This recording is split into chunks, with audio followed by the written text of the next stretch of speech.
The following workshop is presented by National Educational Consultant Dr. Jawanza Kunjufu.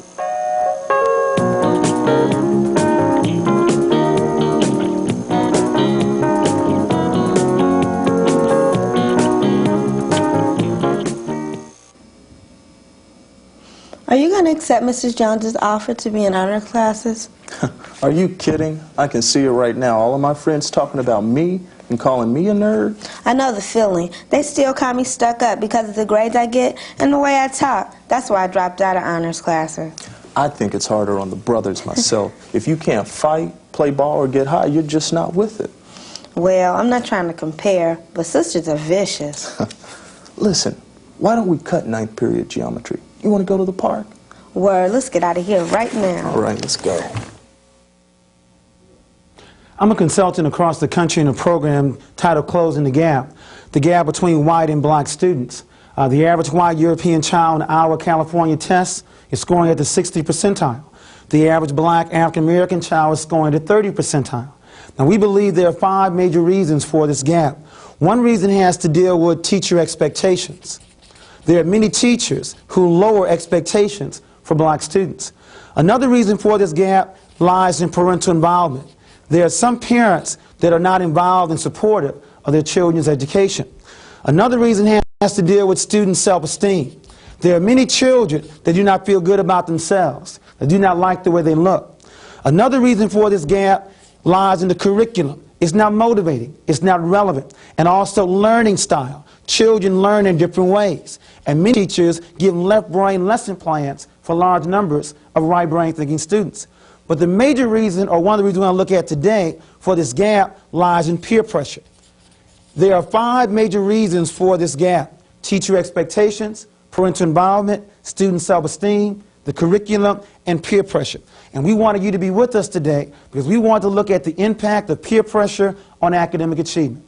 What we're getting at is that it's very possible for parents to be doing their job, for teachers to be doing their job, and it all go for naught because the black peer group is more concerned about what kind of gym shoes or sneakers they wear, what kind of clothes they wear, how well they dance, fight, and play basketball. Is there anyone in this audience that has had a negative encounter with peer pressure, a situation where your peer group was not reinforcing academic achievement?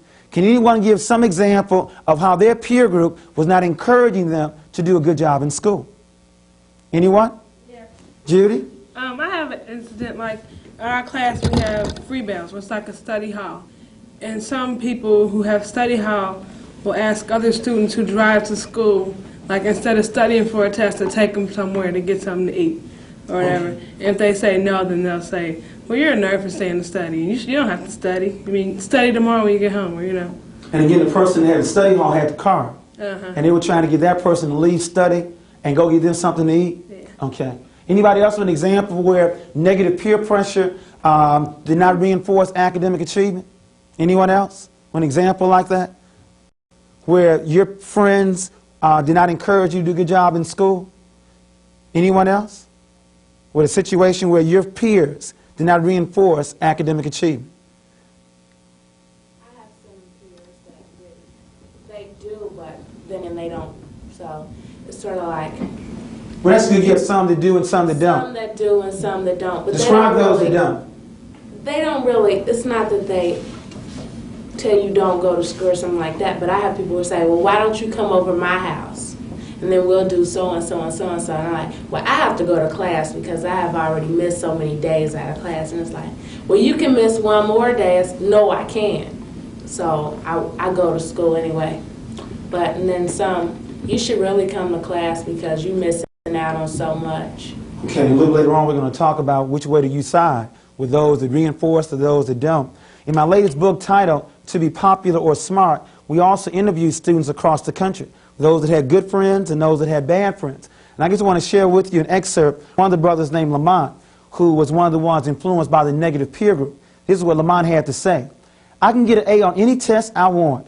It doesn't matter whether it's biology, algebra, English, history, drafting, or gym. In some of my classes, there have been 5 tests, and I've gotten 5 different grades. I've gotten an A, B, C, D, and F. It's hard being serious the entire year. I got too many distractions to be in honors classes. But I don't want my partners to tease me and call me a fag. I usually sit in the back of the class and clown. And sometimes I don't go to class at all. I'm tight with my friends, and the women love me. I don't see the guys respecting the nerds or the women chasing after them. I would like to get A's or B's. It would really get my parents off my back. But I can't be serious for 40 straight weeks. Plus, I'd rather be down with my partners. Has anybody experienced something like that? Where you've got an A, a B, a C, a D, and an F? In other words, you can turn it on when you want to turn it on. You can turn it off when you want to turn it off. But many of us have a real difficult time being serious the entire year. And we have to work on that. I want to look at some questions. I want to ask this group, how do you act white? See, there's a rumor going around Cincinnati. There's a rumor going around that when black youth are doing a good job in school, they get teased. When the brothers are doing a good job in school, they're called a chump or a nerd or a fag. And I've even heard in some cases that when black youth are doing a good job in school, you're acting white. Now that's deep. If being smart is acting white, what does being black mean? I now want to first of all ask this group, how do you act white? And then we'll go into how do you act black. How do you act white? Well, from my experience, a lot of people that I've talked to say that, you know, I may act white or whatever because of the way that I speak, because I don't use a lot of slang a lot of times unless I'm just joking around. And when I want to get something done or be assertive or serious, I speak, you know, proper English. Or it might be the way that you act or the way that you carry yourself. So when you speak proper English, they say you're acting white? Yes. Okay, and what else are you saying? You're saying when you act a certain kind of way? How do you act a certain way that causes people to call you acting white? If you're not like using slang or, you know, walking a certain way or doing certain things that the stereotypical black person would do, then you're acting white. Okay, and remember, if we know what acting white is, we have to also know what acting black is. How do you act black? If acting white is speaking proper English and walking a certain kind of way, how do you act black? Does anyone know how to act black? Okay, anything else? Have you heard that comment that to be smart is to act white? Okay, so when you act black, what does that mean? I mean, if acting smart is acting white, then how does that relate to grades for acting black? Is that right? I guess, yeah. That's what it's saying. If you're smart, you must be white. If you're black, then you must be dumb. Because white people say we don't know anything anyway. Okay. And what is a nerd? Does anybody know what a nerd is? I understand that we don't want to be called a nerd. I mean, that's the worst thing to ever be called. What is a nerd? Who's always in their books, who's always worried about getting their grades and getting A's and has a less social life. Now, would acting like a nerd make you popular with your students, with your friends? Your other nerdy friends, but oh, not, you're the nerdy friends, right? Okay. Not the in crowd, not the people who are popular and are worried about how their hair looks or what's happening at the football game. You could the in crowd is into what? The hair, how your hair looks? Social life, and the nerdy people are more into their books and trying to achieve something for themselves. And in most schools, are there more nerds or more people in the in crowd? More people in the in crowd. In the in crowd. Okay, and we need to work on that. I want to now ask, which group, or in terms of Asians, why do Asian Americans do a very good job in school? Why do Asian Americans do a very good job in school?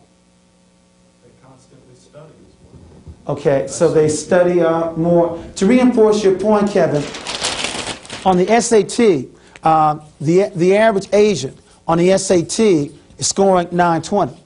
And the average white European student is scoring 908. And the average black African-American student is only scoring 700. Now, you gave one reason for this gap, and that is the average Asian studies 12 hours a week. The average white student studies 8 hours a week. And we only study 5 hours a week and watch more TV than anybody else in America. Any other reasons why Asians do a very good job in school?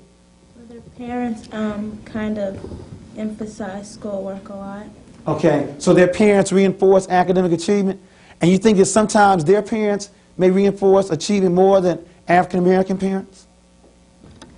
Okay, don't worry. I know that's not the case with your parents.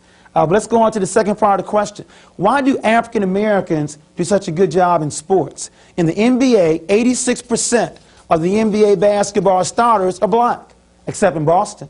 But only 1% of the engineers and doctors in this country are black. Why is it that black students, black people, do a better job in sports and music than they do in other areas? Is it ability? What is it? They concentrate more on sports and, like, just saying, like, in school, since they were young, their peer pressure influenced them to, you know, go with the in crowd in sports and dance, so therefore they emphasize that more. So now when they get older, they still emphasize that. Okay, so you're saying the black in crowd is reinforcing the sports and music, and the Asian in crowd is reinforcing the study? Okay. Yes, Charlotte? Also, you spoke on expectations. If someone expects that you are naturally inclined in this area, that's sort of where you get groomed. Okay. And if someone naturally expects that you are not academically sound, then you will be groomed away from that. So you're saying when adults see our students in the school, and they see an Asian student, they automatically assume this person may be well-versed academically, and when they see a black student, this person may be well-versed in sports and music? Okay, so we have to work on the issue of expectations, and that's a serious issue that we have to look at. We want to also look at some characteristics of lower achievers and higher achievers, and I just want to find out, do some of these things apply to you? We want to look at the underachievers, those students that were not doing well in school, and these are some of the things that they did, and I want to find out, do you do some of those things? The underachievers, remember, these students are very smart, they just don't want to do well. They're very smart, they just do not want to do well. Some of them cut class. I'll make it even easier. We won't say you. Do you know any of your friends who are pretty good in school in terms of ability, but sometimes cut class? Do you know anyone like that? Okay. We also notice that some of them don't even attend class at all. I mean, they miss school altogether. I mean, they left home. Their parents think they went to school, but they never showed up for division. Anyone you know that's acted like that? What about sitting in the back of the class? Do you know any of your friends that sit in the back of the class? I'm going to make this more at home. Do any of us sit in the back of the class? Okay, okay. We've also noticed that some of the underachievers don't ask questions. That it's not cool to ask questions. Do you know anyone that sits in the back of the class and doesn't ask questions? Do you ask questions? Or do you sit in the back of the class? Which one do you do? You do? In the front of the class or the back of the class? In the middle. Okay, you're in the middle. Okay. We've also noticed that some of the underachievers, they take easy courses. In schools where you only have to take maybe 1 hour class in math or 2 in science, once they get finished with that, they don't take any more. They do not take trig, they do not take calculus or college algebra. Do you know anyone who takes easy courses in high school? Do you all take easy courses in high school? You all taking all the courses? All the way, 4 years of math, 4 years of science? Okay, let's go on. This group also doesn't believe in studying.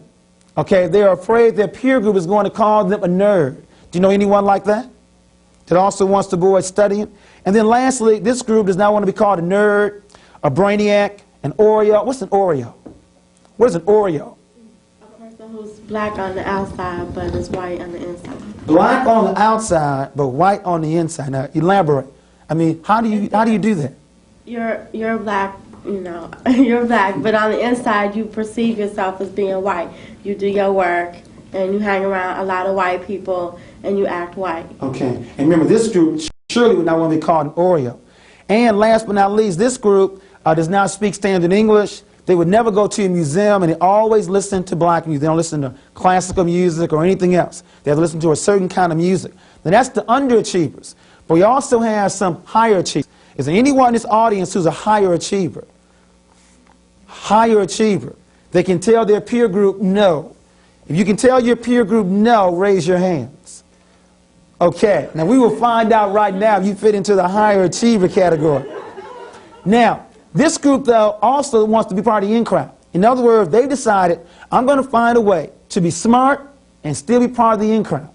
Some of the things they've done is become an athlete. William, as you well know, you can still be a down brother if you can also play basketball. So you're okay if you're on the honor roll. If you also, I mean, you can okay in terms of playing basketball if you're also on the honor roll. So you can do both. or the class clown. Does anyone in the audience know how to be the class clown? I mean, you get A's in school, but you tell good jokes. And because you tell good jokes, then you're part of the crowd. Is there anyone in this audience who knows how to be the class clown? Okay, you all tell good jokes? Good jokes, okay. Another one is they're never caught studying in public. I mean, they get good grades, but no one never sees them studying. Anybody fall into that category? Well, you study, you fall in that category? So you get good grades, but no one knows how you got them, right? So you study by yourself. Or another one is they're very independent. How many of you are independent? I mean, you're strong, you feel good about yourselves, you're independent. Very good. Also, some people that have done well in this situation are good fighters. In other words, they're able to tell their peer group, if you don't like what I'm doing, we can go down. Now, your first name in the green is? Right here, you're right. Yeah. Your first name? Ruben. Now, have you noticed that if you can fight, you can also be accepted by your peer group? Because many brothers don't respect how well you can do academically, but they do respect how well you can fight. Is that right? Okay. Some other ones that we heard were the better students, they also tutor the bullies. In other words, you can be accepted by your peer group if you tutor the bullies. And then the last one that we saw was they act raceless. Like you just mentioned about acting like an Oreo. They are black, they are white. They try to walk a fine line in the middle. And it's real hard to look black and then act white, quote unquote, so your black friends don't like you and your white friends don't like you. That's called being raceless. And that's real hard, where your black friends don't like you and your white friends don't like you. And you end up raceless. I know what you're going through. I'm also in this book as well. I was a 9th grader in high school, and I was in honors classes. And my friends teased me so much, I flunked the whole marking period intentionally, trying to get kicked out of school or out of honors classes. Had it not been for my father who then kicked my butt, I'd had some real serious problems.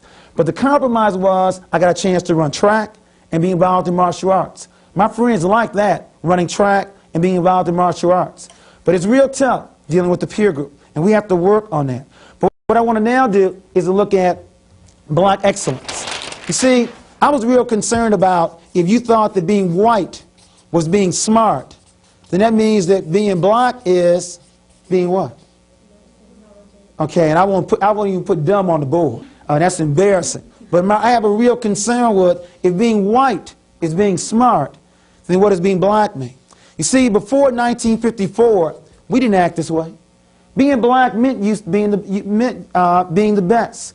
And we need to redefine again what it means to be black. See, I'm from the old school. See, I was taught that Hippocrates was not the first doctor, that the first doctor's name was Imhotep. What I'm getting at is, whether we're talking about science, in every area that we've been allowed to participate in, we've always been the best. All we've ever needed was the opportunity. So in science, was Imhotep, or Granville Woods, or Lewis Latimer, or George Washington Carver, or Walter Massey, or Sister Jemison, our first black female astronaut, you name the area. All we've ever needed was the opportunity. We're talking about black excellence, because it used to be being black meant being the best. If it's in business, we have strong men and women there as well. Reginald Lewis, who now owns a large company that he just acquired, or John Johnson at Ebony Magazine, or Ed Gardner at Soft Sheen. All we've ever needed was the opportunity. In writing, can you all name me a very good writer? Rather than me just giving you all the names. Can you name me a black writer that you think is very, very good? Yes. Nikki Giovanni. Any others? Richard Wright. Richard Wright, Toni Morrison, Alice Walker, Gwendolyn Brooks, Alex Haley. In education, Carter G. Woodson, Benjamin Mays, and Mary Petrell, the current president of education. Strong black men and women. In television, who has the best show on television right now? Bill Cosby. And the best newscaster in terms of the talk shows, there's two. Actually, they're both in the morning. Who are they? Morning talk show hosts. Brian Gumble, and who's the other one? The female. And Oprah Winfrey. You name the area, we've been good at it. What about in the movies? Who has the greatest box office attraction in the movies?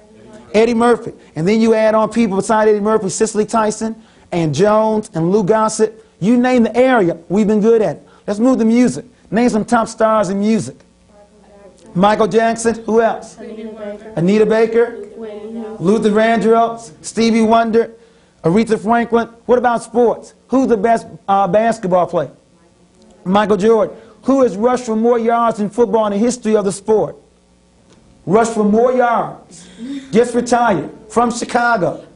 Walter Payne. Okay. And who hit more home runs than anybody in baseball, including more than Babe Ruth? Initials H.A. Hank Aaron. Okay. So again, you name the area, we've been good at it. Nor are we lazy. Think about it. The rumor is we're lazy. If we're lazy, why'd they bring us to work America? If we were lazy, they could have kept using their servants. We are the world's greatest workers. We're not lazy. In addition to that, we raise their children. We're good at nurturing as well. Also, who received the Nobel Peace Prize? And he lives in South Africa, Zania, right now. Matter of fact, one is living, one died. The Nobel Peace Prize. One lived in America, one lived in South Africa. One is dead, one is alive. Nobel Peace Prize. The one in America was Martin Luther King. And who's the other one? He lives in South Africa right now. Bishop Tutu. Okay? So again, and also, who received more votes with less money? He didn't win, but he had the best run campaign, Jesse Jackson. What I'm getting at is, whatever the area is, science, business, writing, music, TV, movies, you name the area, all we've ever needed was the opportunity. All we've ever needed was the opportunity. What I want you to understand is, to be black means to be the best. When you go to your schools with white and Asian students, you represent the race. You represent Imhotep. You represent Marcus Garvey. You represent King Akhenaten. You represent Nikki Giovanni. You represent Bill Cosby. To be black means to be the best. And we have to work on this. We have to work on redefining what it means to be black. But, because many of us have this kind of definition, now we have to find ways to deprogram it. We deprogram our students right now. See, on a plantation, Abraham Lincoln figured out you have 300 slaves, you have one master. That's a lot of work to watch that many slaves. Why don't you let them go? But don't teach them who they are. Don't give them their story. Notice the word his story. That's all history is. Don't give them their story. Don't make them feel good about themselves. Then you won't have to watch it. They will even say in 1988, 89, 90, 91, they will even say to be white is to be smart. To be black is to be what? To be dumb. That's what will happen when you brainwash students. So we have to work on this. And so since this happened between 1619 and 1865, what we're going to do in about 5 minutes, we're going to find ways to deprogram our students. We want to deprogram about 200 years of brainwashing. But remember, the first step is you need to know who you are. You are an African-American people. Your history did not begin in 1619. It began 4 million years ago. And when you start talking about good hair and pretty eyes, your hair is good hair and your eyes are pretty eyes. You are beautiful just the way you are. But let's go on in this deprogramming process. There are only 4 ways to attribute your success and or your failure. When you do well in school or when you do poorly in school, there are only 4 ways to attribute it. You can attribute it to your ability. You can attribute it to effort. You can attribute it to luck. And you can attribute it to the nature of the task. It was either easy or hard. Now understand, students, what we're going through. Anything you do in life, your success or your failure, you will attribute it to either one of these areas. To your ability, to effort, to luck, or the nature of the task. For example, if you think you're good in math, if you got 100 on a math test, you would probably say, I'm good in math. And that's why I got 100. And if you got a 40 on the math test, you would probably say, I didn't study hard enough. You would never question your ability because you believe you're good in math. So if you got 100, you attribute it to your ability. If you got a 40, you probably say, I didn't work hard enough, which means the next time you take a test, you will study harder. But if you feel, I'm not good in math, I'm not good in science, if you got 100 on a test, you'll probably say, it was luck. Or you would say it was easy. And if you got a 40 on the math test, you would probably say, well, I never was good in math. What happens is when you do not feel good about yourself, you won't work harder the next time because you attribute the bad grade to your ability. I want you to ask yourself in all your subjects, Do you attribute your success to the ability, or do you attribute it to luck and how easy the test was? I want you to attribute your success to your ability. And if you do a bad job, if you did not do well on a particular test, attribute it to effort. My sister tried 4 times to pass the CPA exam, and she did not pass. But she never questioned her ability. She always believed she didn't try hard enough. It's a real good feeling when you never give up on yourself, when you always believe in yourself. You see, many of us are afraid to try. We give up because we doubt our ability. It's called a psychology of performance. And I want you from this point on to work on attributing your success to your ability and your failure to effort. I want you to always stay at level 1 and 2. When you're not doing a good job, you always drop down to 3 and 4. Well, I did good on the test because there was luck, or the test was easy. I wish we had time to go around the room and ask you, where do you attribute your success? Where do you attribute your failure? Your success, the ability. Your failure, the effort. Never question your ability. Always believe you didn't work hard enough. Another model we want to give to you is called the box. Those things that are for you and those things that are not for you. See, to be part of the in crowd, a lot of times they put you in boxes. When I went to Illinois State, my friends told me that debate was not for me. They told me that running track was for me. See, I had a track scholarship, and it was blind. I was part of the in crowd to run track. My friends liked that. But when I chose to debate, they said that was not for me. The black students don't do that. I want to now ask this group some questions with regards to what things are for them and what things are not for them. Being a freshman at a black college, is that for you or not for you? Do you envision that, going to a black college? Could that be for you or not for you? What about playing rap music? What about being editor of the yearbook? The winner of a spelling contest? Gangbanging? For you. You said for you. Okay, you nod. I mean, be honest. Be honest on television. Score 21 or better on ACT. Kind of weak on that. Is that for you or not for you? I mean, do you envision that you could score 21 or 23 on the ACT? See, in order to do anything, you have to see it first. You have to see it before you can be it. Or what about 1200 on the SAT? Is that for you or not for you? What about getting high? Sure, we got a dead audience today. All the nerds are here today. What about being a member of the National Honor Society? Judy? You sure? What about playing basketball? What about getting pregnant? You sure now, aren't you? Not for you? At least not right now, right? What about a D grade point average? You sure? What about driving a taxi when you're 25 years of age? You sure? What about working at McDonald's at 25 years of age? What, being an engineer? For you? Okay. What about selling drugs? Hey, big money selling drugs. You sure that's not for you? What about being a teacher? For you? I like the way your eyes sparkle. We need more teachers. We're losing a lot of good black teachers. On welfare? You sure?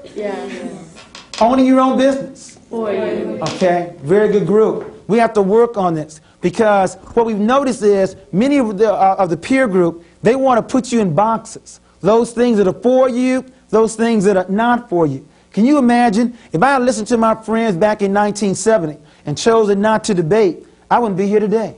My public career as a speaker probably began when I became a debater. But my friends said, that's acting white. They thought that running track was acting black. They thought that debating was acting white. We have to really work on this. Those things that are for you, those things that are not for you. And you know what's interesting? There's this theory called a crab theory. A theory that says many of us try to pull somebody down. See, there's only 2 ways to be somebody. Either uplift yourself, which requires work, or tear somebody else down, which requires talk. What's interesting is the in crowd, they don't pull down the athlete, but they pull down the scholar. See, if they were jealous, they should also be jealous of the athlete too. But maybe the real issue is because they believe that black people can do this. That's okay. But when someone like you all do a good job in academics, shows they too could do a good job. And they don't want anyone to know that black folks can also do well academically. So they pull this group down. If the cram theory was legitimate, both groups should be pulled down. But most peer groups pull down the scholar, not the athlete. They praise the athlete. They don't praise the scholar. We have to work on that. But let's spread this around. Beyond the issue of students and the issue of deprogramming, I want to also move to the parents. We want to look at some ideas from the parents as well, because many parents also have children that may be affected by peer pressure. First of all, I believe that good parents know who their children's friends are. Secondly, good parents invite their children's friends over to get to know them better. And many times, they program their child's peer group to make sure they run with the right group. My parents made so sure I didn't run into a gang in Chicago. They enrolled me on a track team. I had to run cross country, indoor track, outdoor track. Had me running around a track rather than running around a street. First of all, good parents know who their children's friends are. They invite them over to get to know them better. And third, they program their child's peer group. Are there any parents in the audience that want to share some experiences they've had where their children have also had some encounters with peer pressure? Any comments from the parents? I've had some experiences where the children have had negative peer pressure, but it's been sort of difficult. Sometimes I always like to use Bill Cosby's TV show as examples of some things that parents can do, because if you step in too far and too hard, then your children will certainly go in the direction of that negative peer pressure. So you sort of have to just sit back, be aware of it, and watch it and see if it really is dangerous or not. Sometimes we perceive it as being dangerous when it really isn't. Okay. So you're recommending parents need to be sensitive and stay close. Stay close. Okay. And keep the lines of communication open. If possible. Okay. Yes, Charlotte? I think it also helps not only parents to know who the friends are, but to know the parents of those friends so that you're all communicating. So you're saying not only know who your children's friends are, but also know their parents. That's very good. I personally feel like when I send him to you, you have the same values that I have. Okay. And so we know we are reinforcing one another when your child comes to me or my child comes to you. Now, young people, how would you feel if your mother, you said you wanted to go over to someone's house, and your mother said, well, let me call, his or her parents and talk to them. How do you feel about that? Oh, Mama, why you got to do all this? How do you all feel about that when the parents want your friends' phone numbers to talk to their parents to see if everything's on the up and up? How do you feel about that? Yes. I think it's unnecessary because I think that your parents should trust you and trust that you will not go out and find bad kids. I guess you call them bad kids, because I personally hate it for my mother to do that. Is that right? Yes. Cheryl, what do you think about that? We have a young person here that says she thinks it's unnecessary. You should trust me. Okay. Well, I sort of have a situation where I knew all the boys, the crowd of boys, and they were all good guys as far as I was concerned. But yeah, they sort of got steered off into the wrong direction. I don't know who in the group, might have thought, well, hey, let's try this. Some of the other guys are doing it. But basically, good kids can get themselves into an awful lot of trouble, and then we look back and look at the damage, Especially when niggas hanging out. What do you feel about this? If you say you're going over Teresa's house, do you feel it's okay for you to at least leave the phone number for Teresa? And is it okay for your parents, if they want to verify that you really are over Teresa's house? Well, is that okay? Yes, I guess. I guess. Yeah, it's okay, but I think it's, well, I'm a kid, but I think it's bad for parents to, question you about, well, are you really going over Teresa's house? Well, here, give me your telephone number just so I can find out that you're really going over. Why would I lie? Yeah, true. So you feel because of your integrity that you should be trusted. Okay. And of course, that's okay as long as every time you say you're going to do something, you did it. Now, you do agree, when you do not tell the truth, then trust becomes limited, right? Okay. For example, if at some point I really did call Teresa and you weren't there, you would not expect me to trust you the next time, right? You'd have to earn the trust over again. You okay with that? The trust has to be earned? Okay. Okay. Yes. I think sometimes, I think the older you get, your parents should let you go. Because some people are just like too tied to their kids. And I think at a certain point in your life, you have to let go. It's just like when you go away to college. You're going to be calling down there every day what you're doing, who your friends are, who's in your room with you. What do you think that age should be then? I think it should be about 16, 17, something around there, because 18, you're considered an adult, so you can do what you want to do. But you don't think it should be 18? Well, no. I think you should you shouldn't start calling your friends parent. I mean, you're 17 years old. You're practically grown. Right. I don't think you should be calling your friends, your kids parents and asking them, well, what's so-and-so over there and so-and-so over there. And just like I had a friend who was going somewhere he wasn't supposed to be going. He ended up in a car accident. You know, that's his fault. He should have went where he was supposed to be going. He should have got back. But see, I think it depends on how strong your family, how strong your family is. If they tell you, if they've been teaching you since you've been young to do, and if I say you can't do it and you do it anyway and you mess up, then that's your fault. And then Timothy?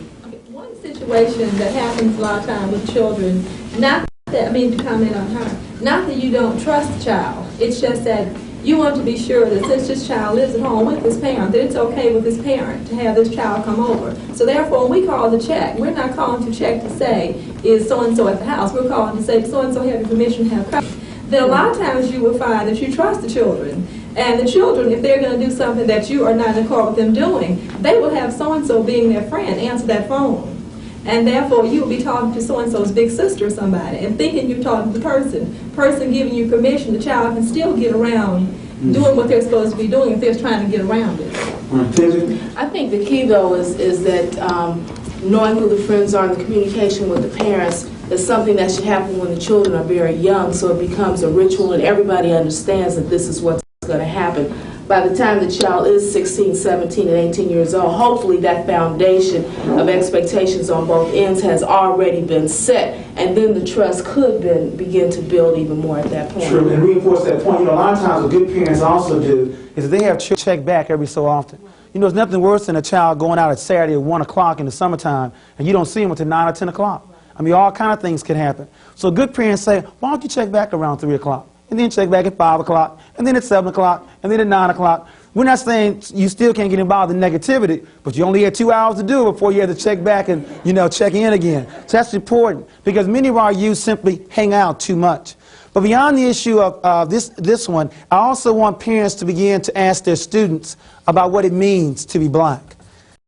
The session we just went through, we want all the parents to ask their students, what does it mean to be black, and what does it mean to be white? See, a lot of times, this could be going on right inside your house, and you didn't even know. You didn't know that your children had this negative image of being black, and this very positive image of being white. We want all parents to have a dialogue with their students about what it means to be black. And we also want you to begin to teach more black history in your homes. And not just black history, a new term, black future, black present. Many of our youth are tired of hearing about the old greats, way back when. Are there any contemporary black men and women that are also doing something well? Teach that also in your house as well. But to put you all back together, I now want to ask the students and the adults, what is a friend? Young people first. What is a friend? Someone who you can rely on and who is trustworthy and who respects you. Okay, so a friend is someone trustworthy and dependable and you can rely on. A true friend. Yeah. A true friend. Wait. Now we get these code words, true friend. Okay, I just said friend. You mean you can have some other kind of friends? Yes. Okay, so let's use your vernacular. We have true friends. What other kind of friends can you have? You have acquaintances. Acquaintances, okay. Or you can have just social people that you hang around, So like associates? Right. Okay. Okay. What's an associate, Quayla? Person that you just with when you ain't got nobody else to be with. Okay. So they're not really your friend, but someone you can sort of hang with when there's no one else to hang with? Okay, yeah. A friend is someone who will accept you for who you are and not for what you do, what you wear, or, you know, who you hang with. A friend is someone who accepts you no matter if you're not in the in crowd. So you can depend on them, they're reliable, and it's unconditional.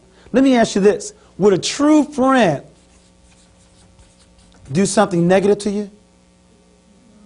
No. Would a true friend encourage you? Not intentionally. Not intentionally. Would a true friend encourage you to do something negative? No. Would a true friend gossip about you? No. I want you to ask yourself, do you really have a friend? Okay. Because some of the people that have steered you some negative directions, they are not your friends.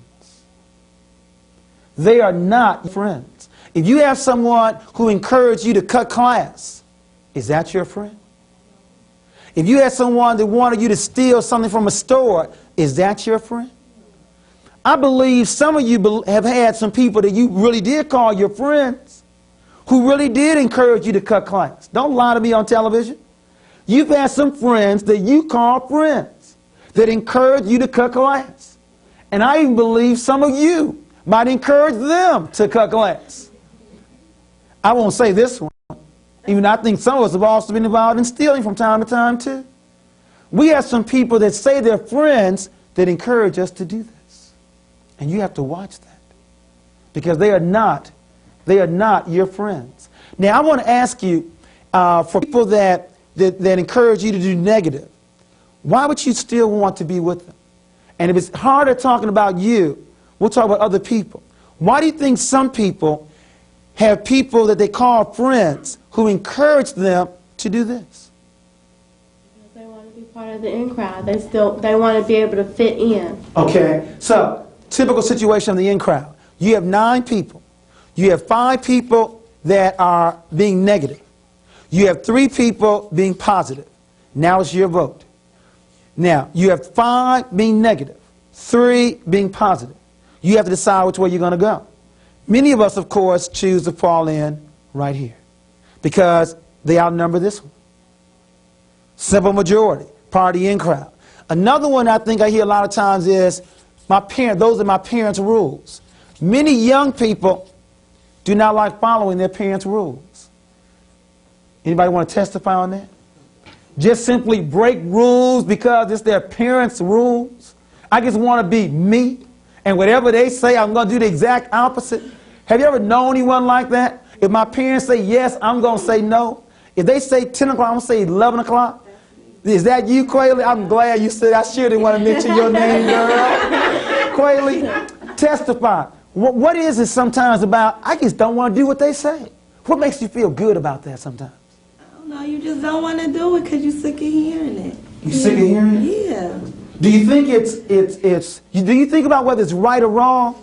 Okay, it's just their rule, right? And you want what, your own? You just want to do what you want to do. You want to do your own, you want to have your own rules? Yeah. Okay. And you're going to do that. You're going to do that. Anybody else like that? Judy, testify, girl. I feel like when Carmen was saying, you get to a certain age and you feel, I'm a senior this year. Next year I feel like I'll be in college. And like she said, your parents not going to be there at all times. So it's like, she'll tell you to be here at a certain time, but you feel as though, well, next year nobody's going to be there to tell you, come in the house, study, do this, do that. So you feel as though you have to learn on your own, you know, because since no one's going to be there to tell you that, you're going to be like, my mom's not here to tell me, so I can go do it on my own. But if you do it now while you're in high school, you'll learn the hard way. I think it's better for you to learn the hard way than somebody telling you. Okay. And I think it's better to learn while you're in high school than when you get into college and it's too late. Now, Judy, you don't mind learning the hard way? See, your parents love you. See, you know what do parents always say to this, to that kind of comment? What do they say? I've been through it before. I know what's going now, on. do you believe they've been through it back in 1920? Go through what you went through. They've been through it, but you have responsibilities, and if they want you not to go through what they have gone through, or they want you to go through what they did go through, then they should be able to say, okay, you can learn from your own mistakes, and you should be able to do this because when you reach a certain age, you should have more responsibilities upon yourself. So you feel parents are wrong denying you the opportunity to learn the hard way? I mean, like okay, said they tell you the first time. This is heavy. Y'all don't mind being hurt, right? Not saying they're really wrong, but saying that you should have, there's only a certain extent to where your parents can say, you can't do this. And if you're going to be 18 next year, which is considered an adult age, and right now when you're 17, getting ready to turn 18 or a senior in high school, they're saying they can't stay out past 12, then, it's kind of, especially on prom or something special. Probably they'll do it on prom now. I do. Yes, they would. Judy, I mean, it's like them. I think, though, that the youth don't really understand that the parents know the magnitude of the consequences that you might have to suffer. And what parents are trying to do is to protect you from some types of consequences that might be irreversible, like a baby, or like flunking out of school, or drug abuse that might take 3 or 4 years to overcome, if you do overcome that. So it's really just more of a protection, because you don't understand all of the things that might be happening after 12 o'clock midnight, and pitfalls that you could fall into that might take the rest of your life to overcome. But how did they find out? They had to find out the hard way. Well, hold on, but to reinforce Timmy's point, there are 329,000 brothers in prison right now that in many cases were simply hanging out. They were in the wrong place at the wrong time.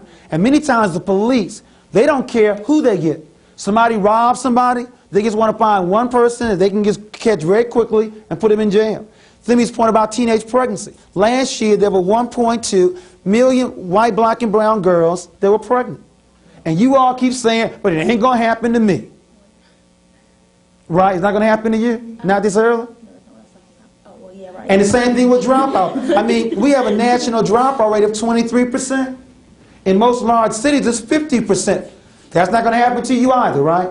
You all got it all under control. Like Theo, I got it under control. Everything is always under control. Okay. Judy? I mean, we understand the consequences, but, it's like we've been living with them for 17 years, I feel as though if they enforce their rules, they enforce what's good and bad, and then, you come to a point where it's up to you to decide. I mean, they know it's wrong. You know it's wrong, but until you find out for yourself. Not saying that you're going to go out and get pregnant. It's just like certain things that your parents should, have enough trust in you that you wouldn't do that. Okay. Because if not, if you're not going to do it with their permission, then, that gives you even more reason to want to go and do it. Because so you don't have I think all you all are saying that as you all get older, from 13 to 17, you want to renegotiate the room, and you want more and more rope, right? Okay, you want a regular negotiation, because all you all are saying, when I go to college, I'm totally free. And so you want a gradual movement to that point. But when you go to college, you're free to a certain extent, but you're always going to call home and say, Mom, I need this, Mom, I need that, can you please help me? But we're just saying that we need, more responsibilities laid on us so that we can understand what they went through or what they did not go through, and maybe that we can get a better perspective on ourselves. Okay, and I agree. Right quick before time runs out, when I went to Illinois State, there were 1,000 black students that went there with me. 4 years later, only 254 graduated. At college, in a dormitory, by themselves, no parents. How come only this few graduated and the rest of them didn't? It wasn't ability. The other group, the other 746, stayed in the cafeteria, stayed in the other dormitories room, kept shooting the breeze, playing. They lacked discipline. And so some of us say we want responsibility, but really can't handle it. We have to work on that. But let's go on before time runs out. I want to look at the competition of peer esteem, and that's self-esteem. The only way to win against peer esteem is to have self-esteem. In other words, I believe you make silly mistakes when you have nothing to lose. Why not get high? Why not get pregnant? Why not drop out of school? You have nothing to lose. What is it that you value so much you would not want to lose it? Is it a belief in God?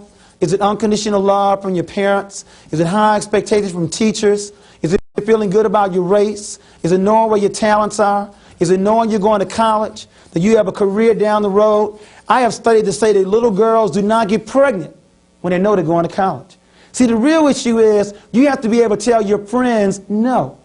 But you can't tell your friends no if you are not strong. And I believe one way to be strong is to improve your self-esteem and also to have goals. You see, when you have goals in your life, when you know you want to be an engineer, you don't cut class. When you know you want to be a doctor, you don't get pregnant at 16 or 17 years of age. I want you to begin to ask yourself 2 questions. 1, why are you here? I don't mean today. Why are you here in life? First one. And the second one, what is it that you want so much? You live for it, you'll die for it, you dream about it, you think about it, all your waking moments are on it. If you can't answer those 2 questions quickly throughout your entire life, you're liable to succumb to peer pressure. Why are you here, and what do you want more than anything else? See, when you really want to be a doctor, you can tell your friends no. Maybe the real issue is our self-esteem is not as strong as we think it is. And secondly, we aren't clear on what our goals are. But beyond the issue of students, beyond the issue of parents, I want to also move now to the teachers. I want to talk about cooperative learning. Here's a typical situation in a classroom. You have 30 students in a classroom, and many teachers grade on the curve. Now, one student scored a 98. The next highest student scored a 79. Everyone else was below them. Now, young people, if you had a situation like this, where there were students in a class, and one person scored a 98, and the next highest grade was 79, of course, they got the A, this one probably got a B, and everybody else got C's and F's, how would you all feel about this student? Be mad, okay? Well, that's what happens when you have I more important than we. But in cooperative learning, rather than an individual grade, we're going to have a team grade. We're going to have the Lakers, we're going to have the Bengals, we're going to have the Ashanti, we're going to have 6 teams of 5 players. And so therefore, the one that scored a 98 and the one that scored a 39 are going to be on the same team. Now in this situation, rather than being mad at each other, the one that got the low grade is going to be encouraging him to get even a better grade. And this one is going to be encouraging this one to get a better grade. We're now going to study together. We're going to reinforce each other. In cooperative learning, if you had a group of 5 students, you would give them 5 different assignments. And they then would have to work with each other to teach each other what was learned. What we found out is sometimes the students can present the idea better to each other than even the teachers can. They can break down Marcus Garvey or an algebraic equation sometimes better than the students can, or better than the teachers can. And so cooperative learning works. And what else I like about this is, in cooperative learning, you no longer have teachers saying, sit down, be quiet, get back to work. Because in this situation, they're working together. And I think this is a better way to deal with peer pressure. We may never be able to reduce the impact of peer pressure. But what we can do is infiltrate the peer group and get them to work with each other to reinforce academic achievement. If we can do that, then maybe we can turn some of this around. Cooperative learning works, and we've got to find ways to look at this. Some other ideas with regards to peer pressure is the community. And before I do that, one other quick point on the classroom, on schools.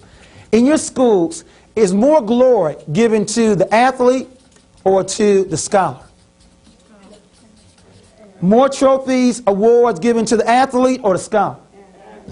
More pep rallies to the scholar or the athlete?